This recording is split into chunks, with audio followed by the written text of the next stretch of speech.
Was it back in Tough Enough or in the early days of the Performance Center that you and Sonya became friends? Yes, that started like the tryouts that started. It's a funny story. So she tells this story better than I do just because she thinks it's really funny, whatever. And you know her, how she thinks she's really funny anyway. So when she tells the story, she's like, she saw me across the hall or whatever it was in the hall. I think it was upstairs at the Performance Center.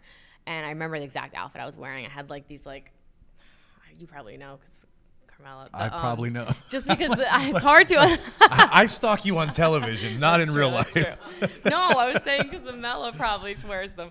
Like these like gaucho pants. I don't even know. There used to be and they came back, but they're like tight pants with like a little flare at the bottom is how I would describe them. Okay. Anyway, irrelevant.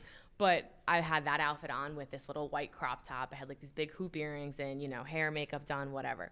We're all getting ready for the thing. And she looked at me and I get this perception with everyone and anyone. And it's just the way I am when they first meet me. Like sometimes it's a little intimidating or I have this like way about me like that I could be standoffish, right? Just as a whatever. I've gotten it my whole life since middle school. And so she looked at me and she's like, oh, this one's going to be, whatever. And I was like, just looking at her, whatever, and she came over and she's like, hey, Dario, what's going on? And I was like, hey, Amanda, what's up? Like right back at her, and she was like, whoa. She was like, she had no idea, like it was, and she tells the story a lot better than I do anyway.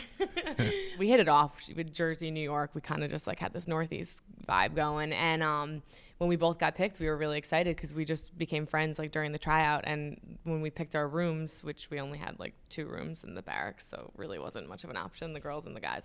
But we like ran to like the beds where we were together and like we jumped on them. We had like a yeah, exactly. So since then, forever, we were best friends. We hit it off, and obviously still to this day.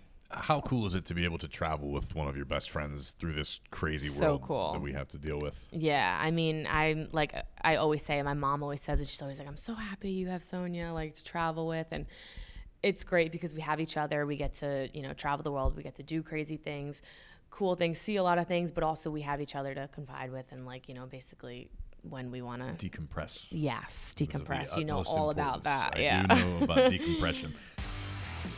Like what you hear? Catch full episodes of After the Bell on Apple Podcasts. Subscribe now and never miss an episode.